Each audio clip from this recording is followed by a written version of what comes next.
अगर आप साइकोलॉजी के स्टूडेंट हैं और मेंटल हेल्थ में ज़रा सी भी दिलचस्पी है आपकी, तो ये वीडियो आपके लिए बहुत काम का होने वाला है। हेलो एवरीबॉडी, मैं हूं Shaila Tripathi, your facilitator, educator and mentor. जैसा कि मैं अपनी वीडियो में कहती हूं कि अगर आप साइकोलॉजी से रिलेटेड कोई भी टॉपिक समझना या पूछना चाहते हैं तो आप कमेंट में पूछ सकते हैं। तो आज का ये वीडियो इसी कमेंट से रिलेटेड है।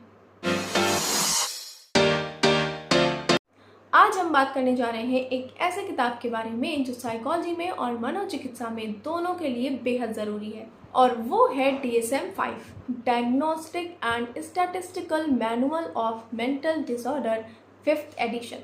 क्योंकि DSM-5 एक ऐसी किताब है जो हमें ये बताती है कि कौन सा मेंटल डिसऑर्डर है और उसके क्या सिम्टम्स हैं और हम उनको किन सिम्टम्स के आधार पर डायग्नोज करते हैं। सबसे पहले समझते हैं DSM का मतलब क्या है।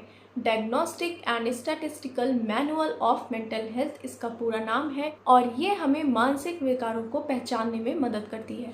इसको सबसे पहले अमेरिकन साइकेट्रिक एसोसिएशन ने पब्लिश किया था। ये मैनुअल मानसिक विकारों के डायग्नोसिस के लिए एक स्टैंडर्ड गाइड है। DSM की पहली बुक आई थी 1952 में। इसके बाद इसमें टाइम पे अपडेट किए गए। DSM-2 आया 1968 में, DSM-3 आया 1980 में, DSM-4 आया 1994 में, और फिर DSM-5 को 2013 में जारी किया गया। DSM के हर एडिशन में मेंटल हेल्थ की डिफिनीशंस, उनके क्लासिफिकेशंस और उनको नई रिसर्चेस के जो साइंटिफिक रिजल्ट्स आ रहे थे उनके आधार पर बदला जा रहा था। अब सवाल ये है कि आखिर DSM-5 की ज़रूरत क्या है।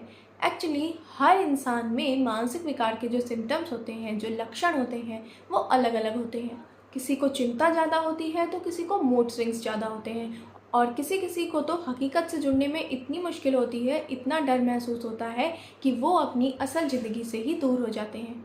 और ऐसी सिचुएशन में अगर हर साइकोलॉजिस्ट, काउंसलर या साइकेट्रिस्ट ये डिसाइड कर ले कि कौन बीमार है और कौन नहीं, तो ये बहुत ही गड़बड़ हो जाएगा। इसलिए बहुत ज़्यादा ज़रूरी था कि पूरी दुनिया में एक स्टैंडर्ड क्राइटेरिया हो जिसके बिहाफ पे हम सिम्टम्स को पहचान कर मेंटल डिसऑर्डर की कैटेगरी डिसाइड कर सकें, और यही काम करता है DSM-5। ये मेंटल डिसऑर्डर को क्लासिफाइड करता है और ये भी बताता है कि किस व्यक्ति में कौन से सिम्टम्स दिखाई दे रहे हैं और वो कितनी इंटेंसिटी के साथ दिखाई दे रहे हैं। उन्हीं के बिहाफ पर हम उसको मेंटल डिसऑर्डर की कैटेगरी में रखते हैं। DSM-5 में सैकड़ों मेंटल डिसऑर्डर्स को अलग अलग कैटेगरीज में डिवाइड किया गया है। इनमें से कुछ इंपॉर्टेंट श्रेणियाँ हैं जो मैं आपको प्रोवाइड कर रही हूँ, आप स्क्रीनशॉट ले सकते हैं, एग्जाम्स में पूछे जाते हैं। फर्स्ट है हमारा न्यूरो डेवलपमेंट डिसऑर्डर। इसके अंदर आता है autism spectrum disorder, ADHD and intellectual disability. Second is schizophrenia spectrum and other psychotic disorder. इसमें डिल्यूजन एंड हेलुसिनेशन जैसे लक्षण होते हैं।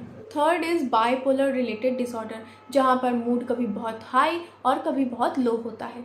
फोर्थ कैटेगरी है डिप्रेसिव डिसऑर्डर। इसमें मेजर डिप्रेसिव डिसऑर्डर और परसिस्टेंट डिप्रेसिव डिसऑर्डर आते हैं। फिफ्थ है हमारा एंजाइटी डिसऑर्डर। इसके अंदर GAD generalised anxiety disorder, panic disorder and all types of phobias आते हैं। फोबियाज के बारे में भी मैंने वीडियो बना रखे हैं, आप मेरे चैनल पर जाकर चेक कर सकते हैं, आसानी से आपको प्लेलिस्ट मिल जाएगी। 6 है obsessive compulsive and related disorder. इसके अंदर आ जाता है OCD obsessive compulsive disorder and body dysmorphic disorder. 7th है ट्रॉमा रिलेटेड डिसऑर्डर। इसके अंदर आता है PTSD।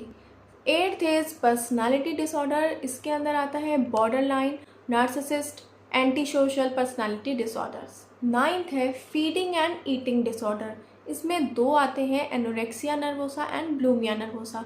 एंड 10th है substance related and addictive disorders. इसके अलावा और भी कई सारी कैटेगरीज हैं, जैसे कि स्लीप डिसऑर्डर हो गया या फिर न्यूरोकॉग्निटिव डिसऑर्डर्स हो गए, और भी बहुत सारे डिसऑर्डर्स आते हैं। अब देखते हैं कि DSM-5 काम कैसे करता है। आखिर ये कैसे एक मनोवैज्ञानिक, साइकेट्रिस्ट और काउंसलर की हेल्प करता है। जब कोई इंसान अपनी मेंटल प्रॉब्लम लेकर किसी साइकोलॉजिस्ट, साइकेट्रिस्ट या काउंसलर के पास जाता है तो वो पहले उसके सारे सिम्टम्स पूछते हैं, उसकी हिस्ट्री पता करते हैं, उसके बिहेवियर को ऑब्जर्व करते हैं। उसके बाद वो DSM-5 के क्लासिफिकेशन से, उस क्राइटेरिया से उसकी तुलना करते हैं। For example major depressive disorder के लिए DSM-5 में लिखा हुआ है कि अगर 2 वीक्स तक कंटिन्यू आपको ये सिम्टम्स दिखाई देते हैं, जैसे कि नींद में कमी आना, भूख में कमी आना, आपको अपनी ही वैल्यू कम लगने लगे, आपको बहुत थकान महसूस हो रही है, आपको एनर्जी लो फील हो रही है, लगातार उदासी और निराशा महसूस हो रही है, आप खुश नहीं रह पा रहे हैं, आपके आनंद में कमी आ रही है और आप किसी भी काम में अटेंशन नहीं पे कर पा रहे हैं। अगर इस तरीके के सिम्टम्स 2 हफ्ते तक लगातार दिखाई दे रहे हैं किसी के अंदर, तो उस इंसान को मेजर डिप्रेसिव डिसऑर्डर की कैटेगरी में डाल दिया जाता है और उस व्यक्ति को डिप्रेशन के तहत डायग्नोज किया जा सकता है। अब जान लेते हैं कि DSM-5 की इम्पोर्टेंस क्या है। एक्चुअली DSM-5 का सबसे बड़ा बेनिफिट ये है कि ये किसी भी मानसिक बीमारी का, किसी भी मानसिक विकार का निदान करने के लिए कंसिस्टेंसी लाता है। ये psychologist, psychiatrist, counsellors and researchers के लिए एक कॉमन लैंग्वेज बनाता है जिसको दुनिया के सभी डॉक्टर्स को समझने में आसानी होती है। इसकी हेल्प से जब मेंटल डिसऑर्डर्स के सिम्टम्स पहचाने जाते हैं इंसानों के अंदर और उसके आधार पर उनका ट्रीटमेंट शुरू किया जाता है, तो वो ज़्यादा सटीक और इफ़ेक्टिव होते हैं।